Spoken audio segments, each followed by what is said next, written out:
afterwards, and the recording and slides will also be posted on the Belk Center webpage. So with that, please join me in welcoming Dr. Candy Deitemeyer. Good afternoon, everyone. Such a pleasure to be with you. Thank you to Dr. Sepich and Dr. Yeager for the invitation to welcome you today on behalf of the North Carolina Association of Community College Presidents. We are certainly grateful to the Belk Center for Community College Leadership and Research for kind of everything they've been doing for us over the last couple of years. And I know that today's agenda is really focused, hopefully, on describing what we are doing through the Belk Center, especially for new presidents. And so I just want to, again, say thank you to the Belk Center and everyone associated with it. Very quickly, I want to say a great thanks to John Enrollment, who has been the chair of the Personnel and Professional Development Committee of the association for now, I'm guessing John will correct me if I'm wrong when he comes up. I think this will be his third year serving as in a chairmanship and a leadership role. And so grateful to John and to Jeff Cox, who had been serving as kind of a co-chair and vice chair over the last couple of years. They've really worked alongside the Belk Center and its professional team to make sure that what we're putting together for presidents through the Leadership Academy and through the center is appropriate. It's what is driving our agenda. It's what's supporting us on the ground. It's really what our needs have been. And so thank you again to the entire team. I want to acknowledge, I see Deborah Lamb is turned her camera off. Debbie has been a longtime president and is back serving in an interim capacity at one of our colleges at Roanoke Chowan. And so Debbie, thank you for coming back and for helping out. And we're excited that you took the time today to be on the call. So again, Dr. Sepich and the team, thank you so much for having me and for allowing me to say hello to my colleagues this morning. I hope today will be a great professional development opportunity. Thank you, Dr. Deitemeyer. And now I invite you to join me in welcoming Dr. John Enrollment. Thank you, Kim, and thank you, Candy. I'm going to channel my inner Austin Powers. I think it's 1 million years since I've been involved in the work. No, it's either been 3 or 4. Candy, I can't remember whether it was 3 or 4. I'd have to go back and look, but it's definitely been a very action-packed number of years, and I appreciate the support of the President's Association. I appreciate the support that Candy has already provided, but also the prior presidents of the President's Association. This session is truly intended for presidents who are relatively new to the presidency. And what I'd like for you to realize is that you are not alone in your journey. While you are an independent college, you do have a network of peers and through the other presidents in the association, but you also have a strong partner with NC State and the Belk Center who can help you at your individual college establish goals and to receive the data that you need. So today's session truly is intended to provide a snapshot of what resources is available.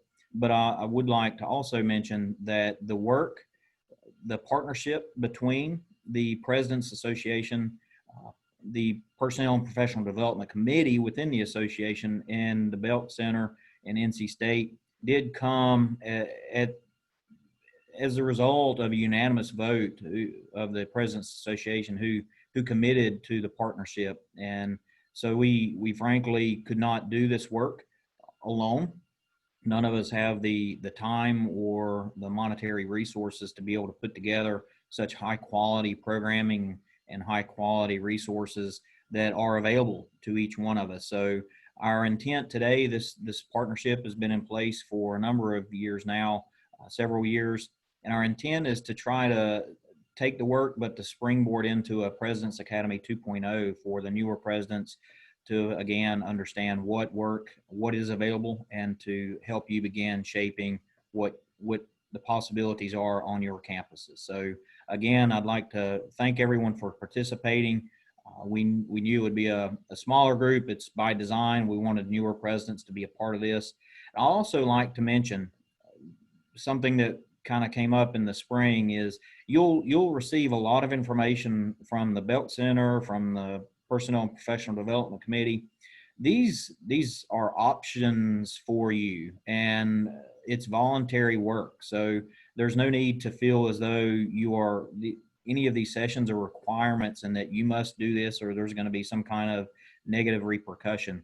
The intent behind what the Belk Center and what the President's Association is trying to provide is truly that. It's professional development for you as presidents, but also opportunities for you to help obtain resources to move your college forward. But it's an option available to you, but we do feel as though it's a high quality option that is pretty readily available that you would find difficulty in finding in other locations. So with that, I definitely want to say thank you again to Candy for her support already and look forward to the great things she's going to do. And with that, I will toss it, I guess. I know AJ's coming up, so AJ.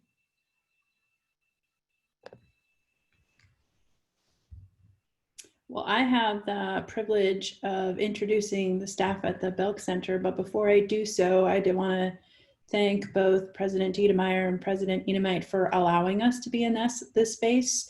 Our true North Star, which I'd shared when we opened, was the Presidents and the President's Association, and that collaboration is so critical. And so thank you both to John and Candy for giving us the opportunity to do the work that we do.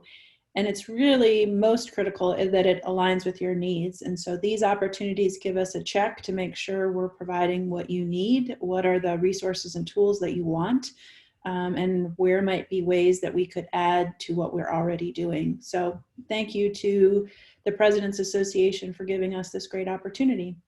And I will introduce folks who are on the team right now. They'll be engaging with you today to share some of what we do, as well as there'll be opportunities in the future as well. So to save time, I'll introduce them and you have their pictures up. My colleague James Bartlett is on the faculty and he's our Director of Academic Programs. And he's the person who often talks about what's happening with our doctoral program in Charlotte and Raleigh. And although our community college leadership faculty is all on the call today, you'll see James as he's navigating the academic waters of the large bureaucracy of NC State and the Belk Center wanting to be nimble and providing the best doctoral education possible. Michelle Bartlett is also on the call today. Dr. Bartlett is a faculty scholar in the Belk Center, and Michelle and her colleague Carol Warren, Dr. Warren, have been doing a lot of our work recently with supporting community college faculty and transitioning courses from online to remote learning. This started in early April, and they're going to be talking about that today. Also on our call today is Monique Klokloff, and Monique and I spent many days on your campuses for several of you in terms of visiting and working around teaching and learning. Monique is a postdoc at the Belk Center. Also on the call, Jamelia Davis. Jamelia is our Director of Strategic Initiatives and External Relations, and she's doing work with many institutions right now around strategic planning, which she'll talk about today. Andrea DeSantis is our Assistant Director of Research, and Andrea is actually not on the call today. She has a personal family emergency that she needed to address and take care of. But Andrea works with institutions around climate surveys and around our general research efforts. Ken Ender is one of our professors of practice. Ken and, as you know, Mary Rittling are our foundational leaders in terms of the Belk Center and making sure that the work we do is really grounded in the needs that you have from a president's perspectives. And so they engage both in our doctoral program, but also with our leadership development and making sure there are eyes and ears in terms of, is this what presidents need and is it grounded in practice? Julia Hoffman is also on the call, and Julia is a master's student at NC State and coordinating much of the President's Academy with Kim Sepich. I think I've introduced Carol, as I said, Dr. Warren, who works with Dr. Bartlett on our teaching and efforts, and you've met Kim, and we all know Mary as a resident of North Carolina. we did a quiz in the Belk Center about North Carolina community colleges and some fun facts. And it wasn't surprising that Mary Ritling knew all the fun facts about your colleges. And so we're thrilled that she continued her leadership of the system through the Belk Center. So that is our team that you'll meet throughout the call today.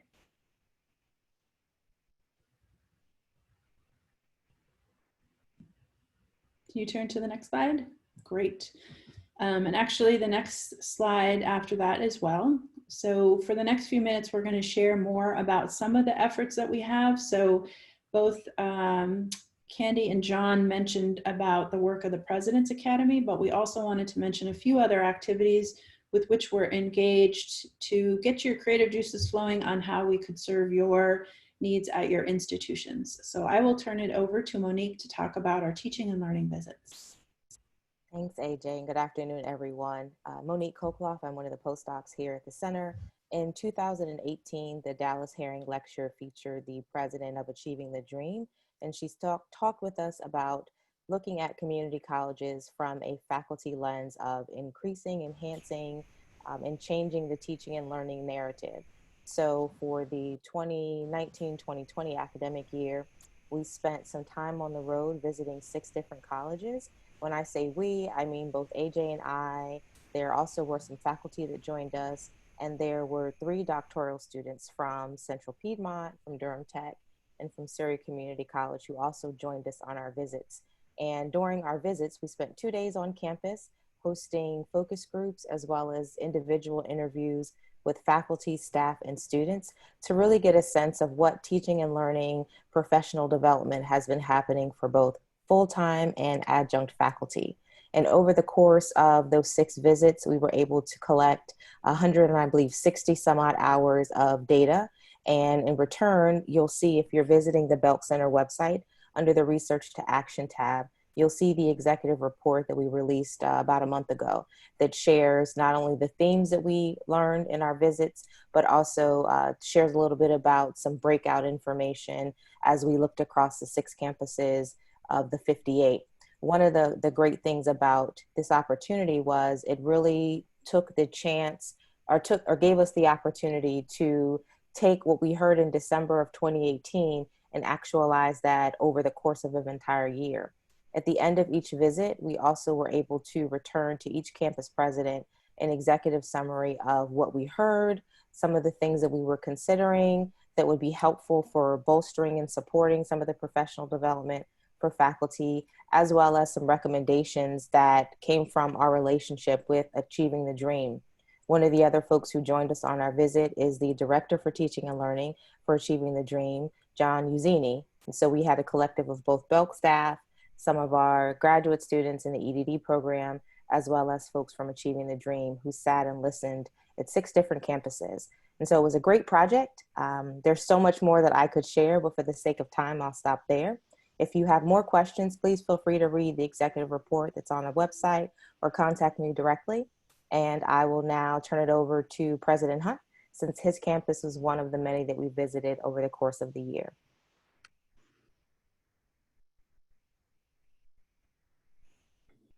Thank you, Monique and AJ and all your team. Monique is correct. So they visited, the team visited our campus back in October 2019 and interviewed just under 30 folks, including faculty, staff, administrators, and a variety of other folks on campus to really assess where we were with our teaching and learning efforts and really the support for that, including obviously professional development and data and a variety of other things. The thing I liked about the visit, is it was an independent outside group coming to look. So it's not us as faculty or staff or administrators trying to determine what's going on campus where folks may be afraid to open up about what they think about things. So the great thing about AJ and her team is that they were able to get some of that information and pass it along to us as administrators to really take some action on that. I won't take too long, but I do want to mention a couple things that really came from that visit. Obviously, as AJ had mentioned and Monique, they obviously provided some observations, just some of the general sentiments of what they were hearing on campus from the folks that they interviewed, but also provided a good set of recommendations that were customized for our college, specifically based upon what they were hearing, but also what the research has proven about teaching and learning and student success, obviously, which is what we're all out after. So I'll just talk about a couple of things that we've done at our college in particular as it relates to that. Some had already kind of started before the visit, but really had not matured at that point. But it certainly has informed us as we've gone forward in those initiatives and in others, particularly related to data, access to data, and also, of course, our professional development efforts. So real quickly, we offer at Lenore Community College, I started something right after I came to the college about 4 years ago now that we call innovation grants. And so from that, we allow faculty and staff to develop ideas of things that they want to do to innovate and really move our institution forward, particularly with a focus on student success and making sure that our students are successful. From that, one of the innovation grant ideas that came up is called Rethink Redesign. And so we hired a company called Vertical Education to come in and look really at that time at all of our online courses, or not all of them, but a sampling of our online courses. And they could work with up to 20 faculty members. And that was really led through the faculty side of the house. It really wasn't led by us as administrators. We just provided the funding for that initiative. And so what that provided the opportunity was to look at our individual online courses specifically and determine, A, how can they be more engaging? How can we improve student success measures for our students? And really, how can we develop that diverse address our diverse population and helping them be successful? That was so well received by faculty. We quickly had 20 folks sign up for that. And the next round was supposed to start right before COVID started, but we had more than 20 that were excited about that next opportunity. So that was one thing that was obviously not only faculty embraced, but faculty led. So we're really excited about that opportunity and where that's moving our institution. The other thing that we heard a lot, two things primarily from AJ and her group, what they saw is faculty do not have enough information on data that's relevant to them in their day-to-day role with our students and their colleagues, but also professional development related to that. And so we really have ramped up what we're doing as far as data collection. We implemented a VISO, intrusive advising, which really kind of pulled everything into one place for our faculty to access. They have been thrilled with that so far. We just implemented that this past year, but they have been thrilled with the opportunity to engage students more on an intrusive advising model, but also to reach out on an ongoing basis with students and really to see all the student information in one place. So see some of that data that they've got. We also promoted a former faculty member who's well regarded at our institution into the role of Director of Innovation and Effectiveness. And his role really is not only to provide data for the entire institution, but specifically for faculty to help engage with their students, but also to improve their learning in the classroom and the success measures for our individual students. And then we revamped all of our professional development opportunities. So we do a general professional development day once a year for faculty and staff, but we also, and that many of those sessions are led by faculty, for faculty. But we also developed a professional development center. We are about to complete the physical professional development center, which will include not only group section space for classroom instruction, but also breakout space for our faculty to engage one another in smaller settings if they so choose to do that, and or engage our students if they want to do that as well. But we also have a virtual learning center for teaching and learning. And we record all of our professional development sessions, both internal and external, and provide those to our faculty and staff to access on an ongoing basis. And we now provide monthly new professional development sessions for folks to take advantage of. And in addition to that, we have supported in a robust way external professional development opportunities for our faculty and staff.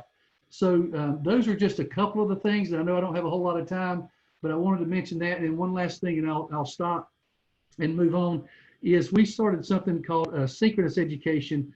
We have been talking about this for the last couple of years, but obviously COVID pushed that forward. And our synchronous, other folks are calling it flexible classrooms and that sort of thing, is essentially we're giving students the opportunity to choose face-to-face or online synchronous education, or to pull the information down at night if they weren't able to access courses. As you all know, and many of our community college students have a variety of barriers. Some is transportation, some is childcare, some's a variety of other things, technology and a variety of other things. So we want to give students the option of coming face-to-face Monday, Wednesday, and Friday from 9 to 9:50 for psychology, or you can join online if you need to do that. If your child's sick or your transportation's down for the day or whatever, you can join virtually synchronously at the same time and still engage live in real time with your fellow students and your faculty and staff members. And then also, if you can't make either of those live sessions, you can download all the information that's uploaded to Moodle at night to do that asynchronously.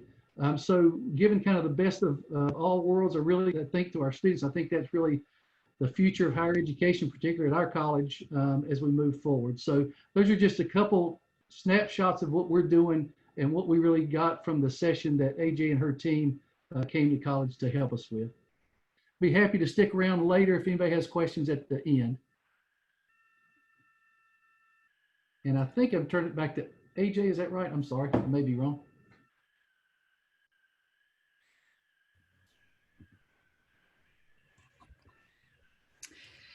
Julia, would you like to do the next or turn to the next slide?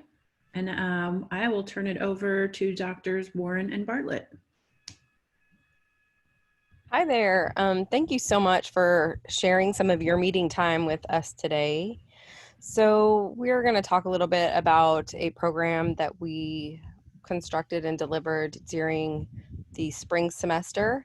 Back in March of 2020, I had an idea that resulted in this quick transition project, which provided support for our community college faculty colleagues who had to make that transition from teaching their seated courses, which they had prepared for, into a rapid transition into teaching online.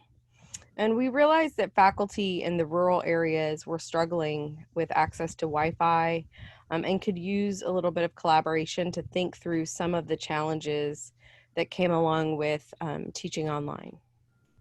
And as someone who has experience teaching online, both Michelle and I have a combined total of 28 years of teaching online. We felt like the least we could do to start with was to offer a webinar. And I could truly identify with what many faculty were experiencing. I live in a rural county and have spent many hours on the phone with phone companies to get access. And within the last 2 months, I have purchased my 4th hotspot just to be able to teach from home. So we discovered that faculty and administrators, they really welcomed the webinar, which led to us creating more webinars. And the faculty expressed experiencing some challenges accessing their institution's VPN.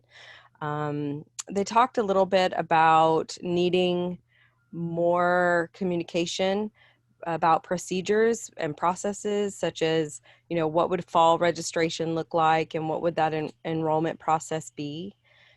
Some faculty also shared that they would like FERPA training. FERPA looks very different when you're used to teaching face-to-face than when you're advising students remotely. And faculty knew that some students had access issues to technology and that they maybe experienced some struggles with time management, as well as some challenges with mental health.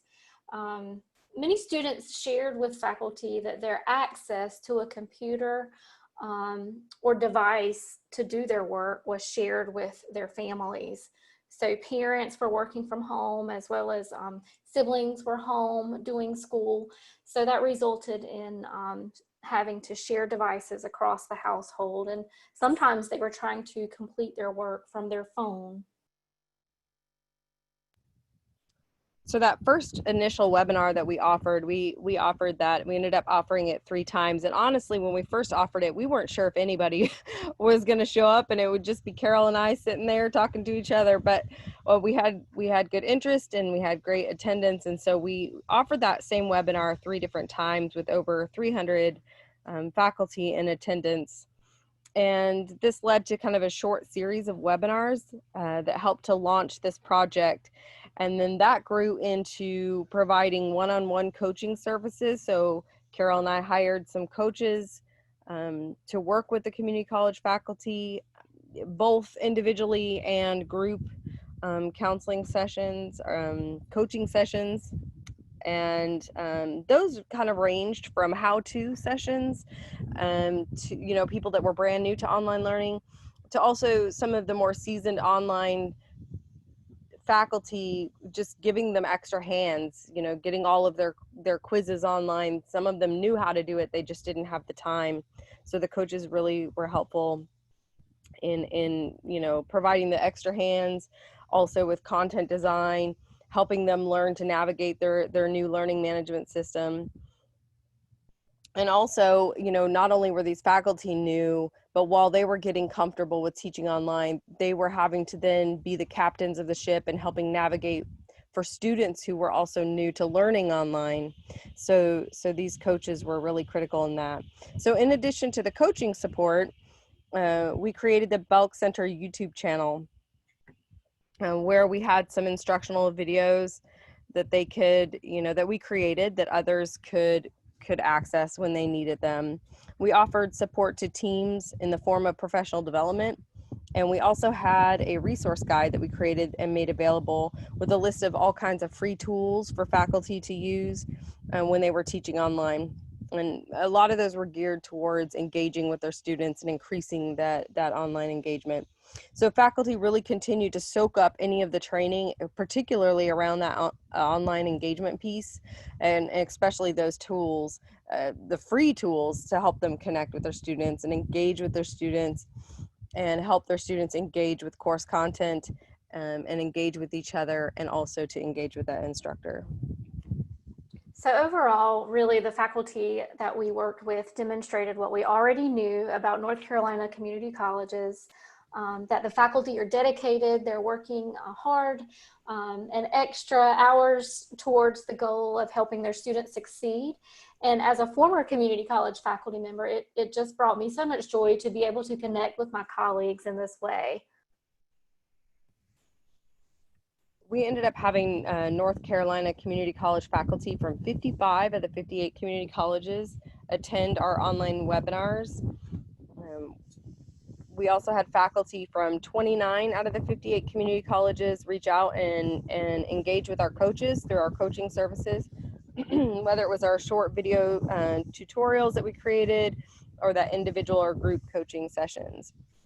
The faculty were extremely driven, and I am so grateful for the opportunity to have worked with them during this disruptive, rapid shift to remote teaching and learning. And even though we've transitioned away from this, and now we are offering training, professional development in other ways, the Belk Center really continues to receive those requests, and we're responding to those requests for additional training and professional development. So if you have any needs like that, please submit a request and let us know. Thanks, Michelle and Carol. Both of the previous examples were related to our teaching and learning efforts, and specifically Michelle and Carol's work around supporting faculty was just based upon, well, one, a pandemic, but also our ability to be nimble, that there are ways in which we can serve your institution that you might not even know today, but may know tomorrow. And we welcome and encourage those conversations. And thanks to Rusty for your examples of how you actually use and implemented the information we provided back. So I'll transition now to Jamelia Davis, who will be talking about our research to action and some other current initiatives. Yes, thank you, AJ.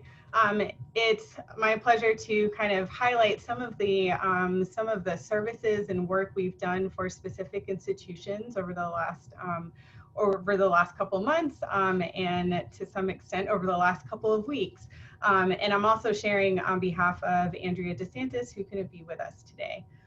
So for one, our research to action really does model this. We collect information and we're able to really support presidents and their teams in action, in kind of activating their action plans, utilizing institutional data in multiple ways. So a couple of the ways that we've done that in providing 46 colleges institution-specific reports has been through campus climate surveys, evaluation, transfer, and teaching and learning executive reports, much to what Monique spoke to earlier. We want to highlight one specific thing that some of you may be familiar with. During the pandemic, we were able to really identify that presidents could utilize some more information about how employees were perceiving their time during the pandemic. So we were able to create a survey utilizing our expertise in creating climate surveys to provide our presidents with, or the presidents with, some important and valuable qualitative and quantitative survey results so they could adjust plans moving into the summer and fall semester, taking into consideration what employees were perceiving their experience to be as much of the transition happened. This is only one way in which we have provided institutional data, but we also want to share a little bit more about two other initiatives that highlight this kind of support that we can provide on an institutional level. So one way that I'll describe is our connection with Pitt Community College. We, at the President's Academy in March, the action plan that Pitt decided to work on was on partway home students, specifically some college, no degree. Those folks who have some college credits but did not earn a degree. Post this, in providing some of the data that we provided, it gave a general number in terms of how many folks in Pitt County were actually within this category who had earned some college credits but no degree.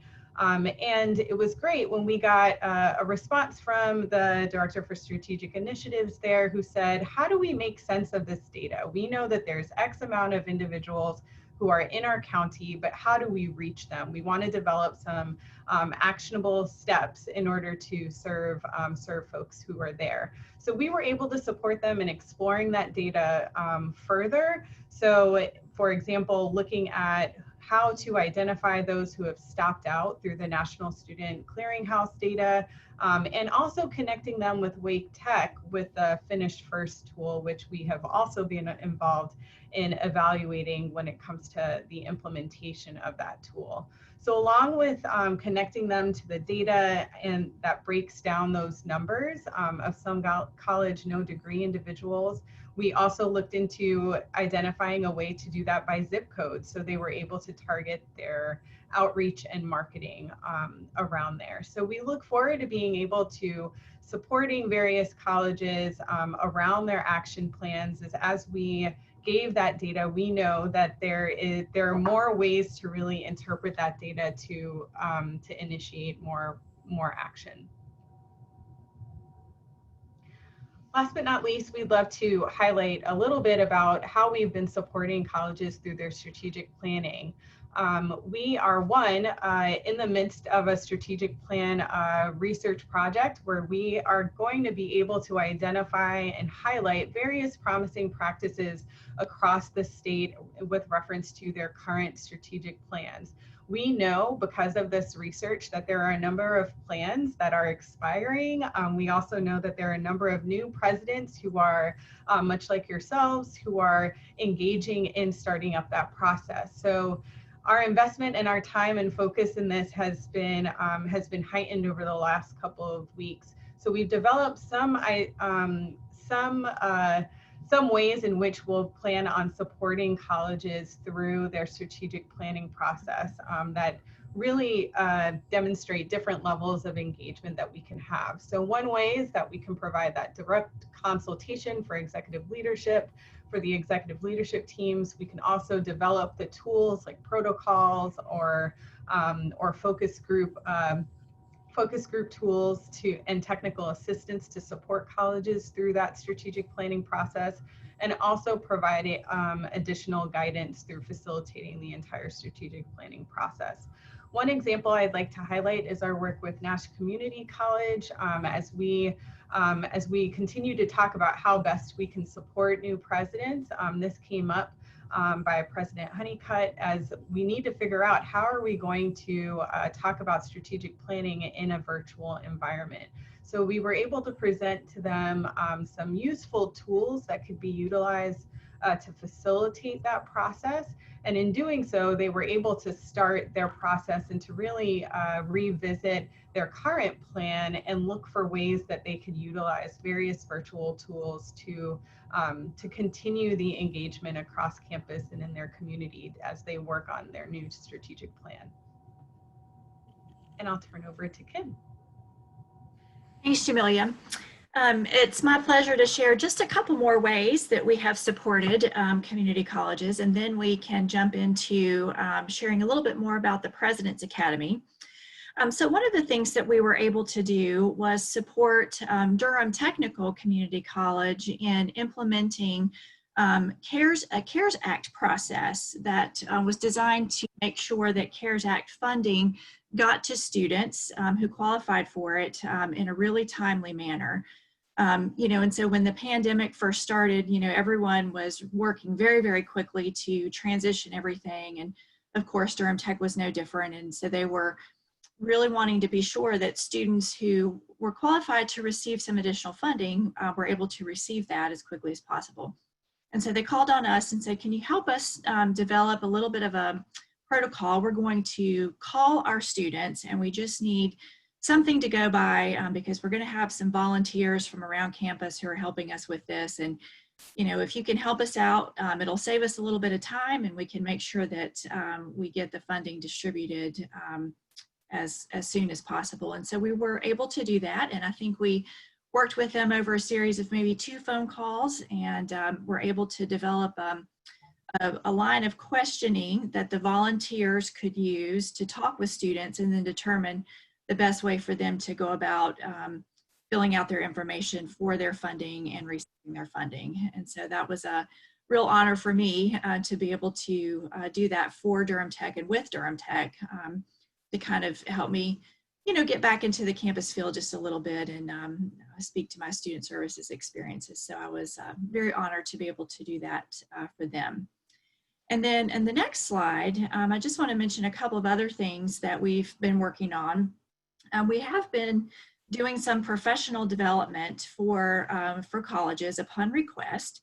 And we've done some professional development for one college that focused on leading for student success for their academic deans. And we were able to tailor this professional development to some of the college's student success priorities that they had set for the year. And so we designed this to be a multi-session experience for academic deans where they were really able to take a look at the student success priorities and then start to think about how they wanted to move those forward. And then we're working with yet another college on designing some training to help supervisors lead and manage for student success as well. And some of the primary things that we're going to be working with supervisors at this college on are communication and employee support.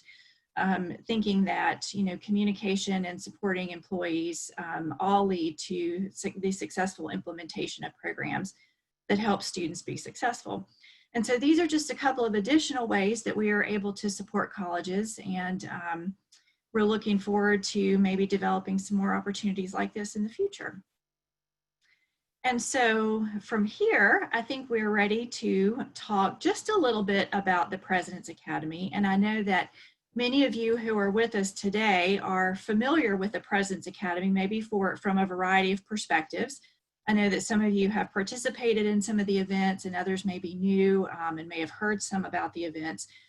So we're just going to very briefly share the purpose of the President's Academy, and then I'll invite Dr. Rittling to tell a little bit about where we've been and where we're going in this fall semester. So as many of you already know, the President's Academy is an executive leadership program that partners with a President's Association to provide relevant professional development to presidents. And the professional development that we provide is really focused on institutional excellence and student success. And some of the things that we encourage through this professional development are collaboration and synergy, and working with a framework for leadership that promotes student success and really anchors all the things that presidents do in the success of their students and in the success of their communities. And so we've been able to do a number of programs in our first year that have progressively led to some action plans for colleges. And I'm going to invite Mary to tell you a little bit more about that. Good afternoon, everyone. It's so great to be with you, and I wish you all the best. We're going to talk a little bit here about where the Belk Center was and where it is now and where we hope to be in the future. And I'm honored that I've been part of the Belk Center from its inception, both as a college president at Davidson and now as a professor of practice.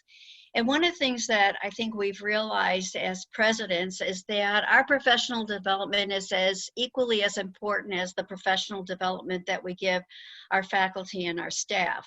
And as a result of that foundational premise, one of the things that we discovered early on through our work at the Belk Center is to ask presidents, what do they need? And one of the things that we found out was to have a broad understanding, a baseline understanding about what was happening in North Carolina and how they, through their leadership, can help advance North Carolina's educational needs, but also their economic development needs throughout the state.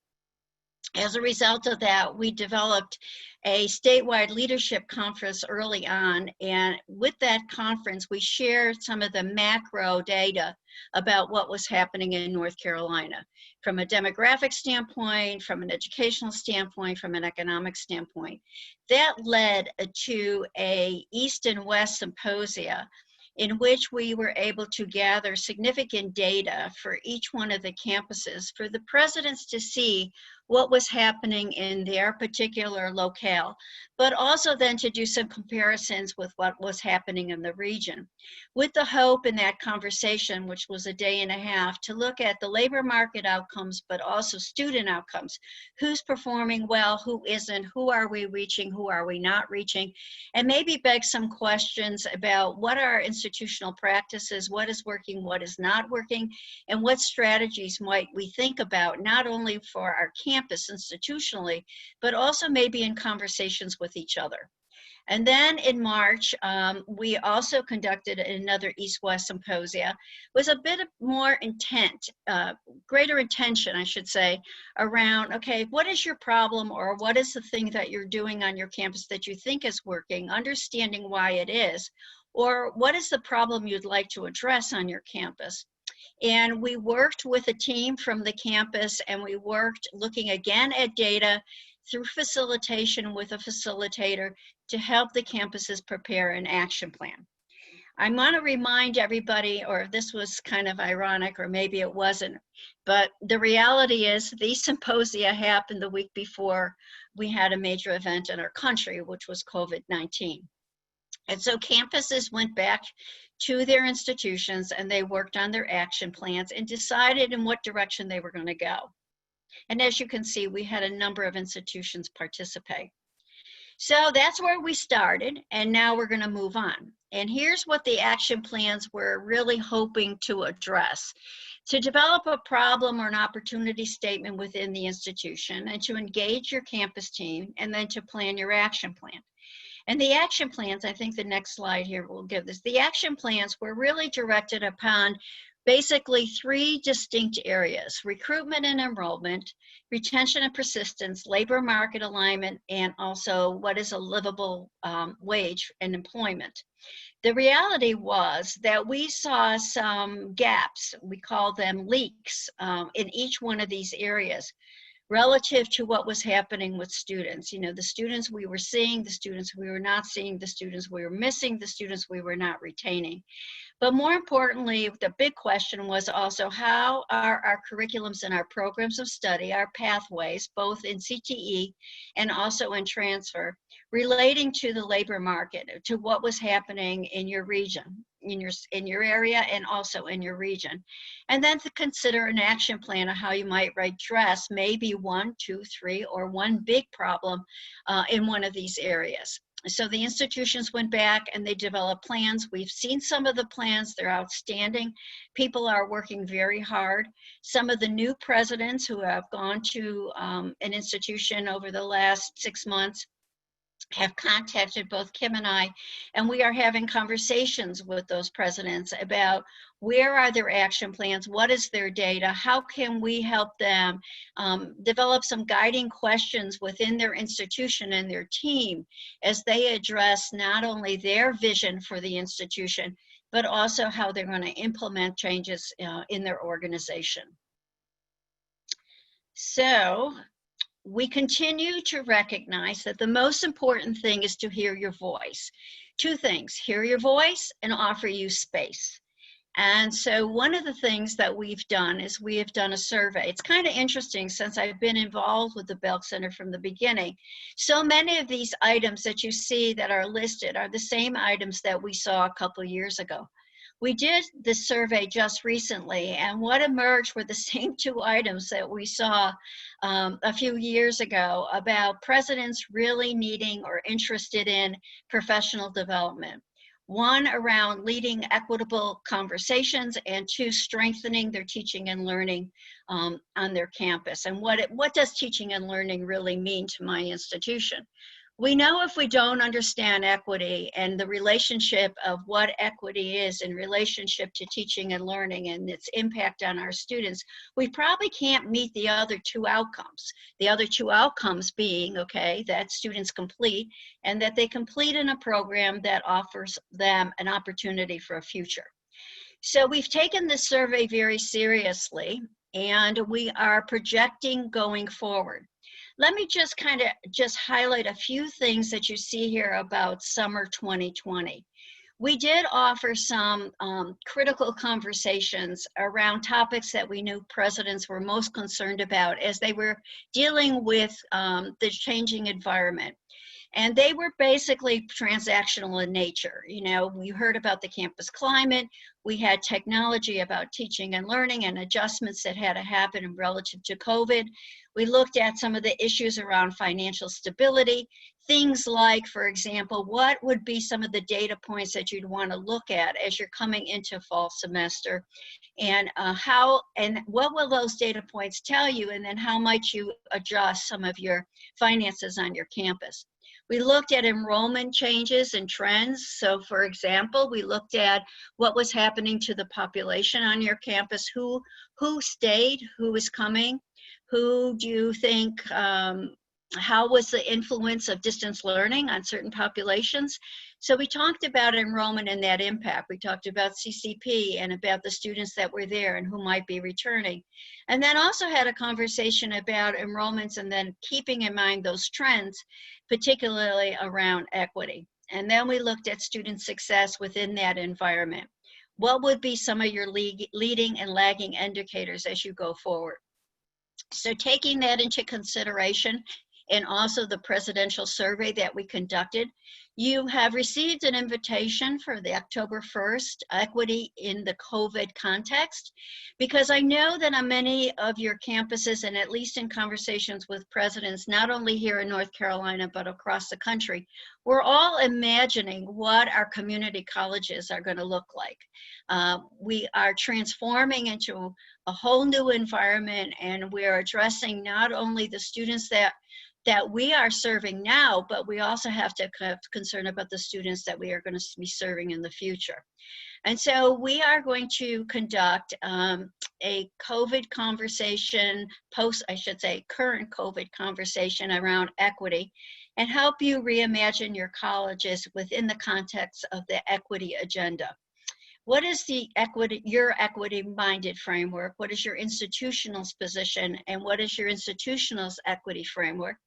Who are you serving? Who are you not serving? What are the demographics associated with that?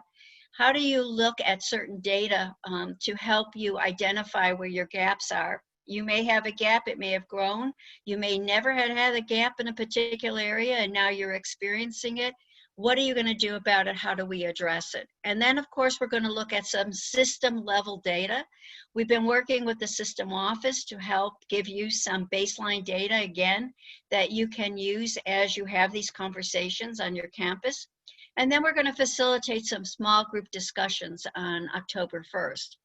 However, this conversation at Equity is not going to stop on October 1st. We're going to move on. And in November, the Dallas Hearing Lecture is going to give some insights from a very renowned president that will speak to the reckoning and the hope at our nation's community colleges, and speak to it from a very personal perspective, from a urban rural perspective, with a framework being around equity. And then we're going to continue the opportunity to do professional development for you and have some continued conversations scheduled for October 27th and the December 1st.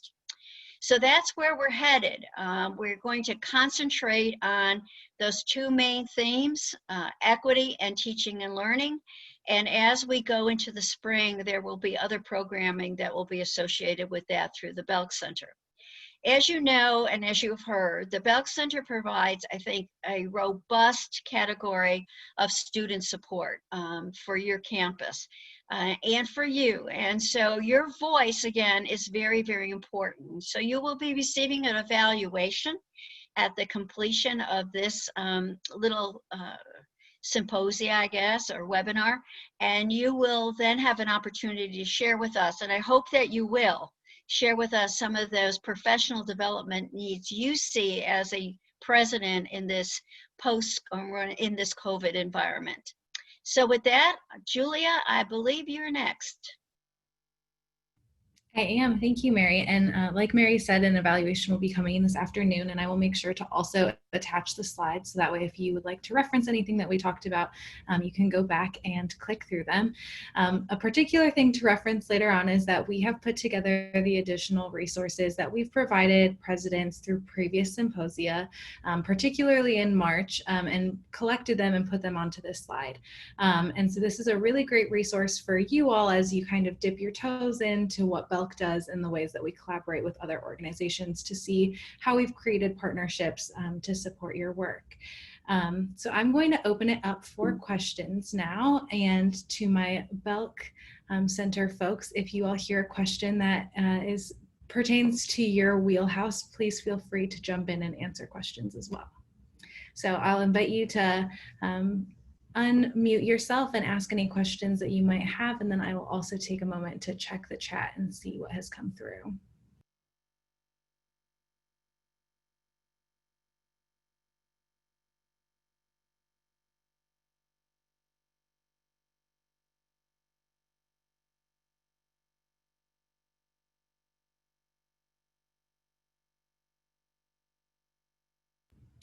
Okay, well, I will keep it rolling. One last thing to share is our website. Again, this is another place with a lot of resources and a lot ways that you can engage with our work and also ask for support and ways to connect in the future. So I will make sure that this is also in the email that you receive for evaluation, so that way you can take another peek, but I will turn it back over to AJ.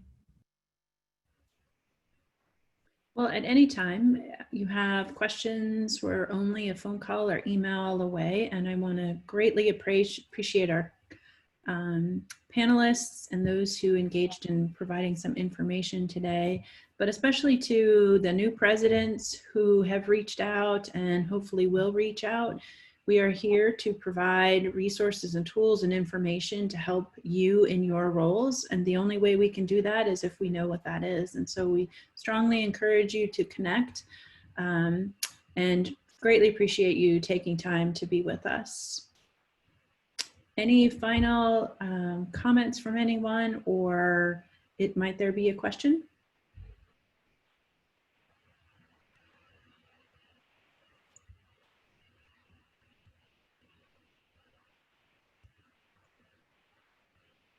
Well, hearing none, please note that the Belk Center is providing you back 4 minutes in your day today as we're ending early. In my many classes that I've taught, I always want to take credit for that because there's so many things that could go wrong in a class. And so if we end early, we're just giving that grace for people to have a few more minutes, maybe to use the restroom or get a drink before your next meeting. But again, we want to thank all of you for engaging today, and particularly for Presidents Deitemeyer and Enrollment for the support the North Carolina Association of Community College Presidents continues to give to us, and for our ability to serve you and your needs. So thanks, everyone. Thank you.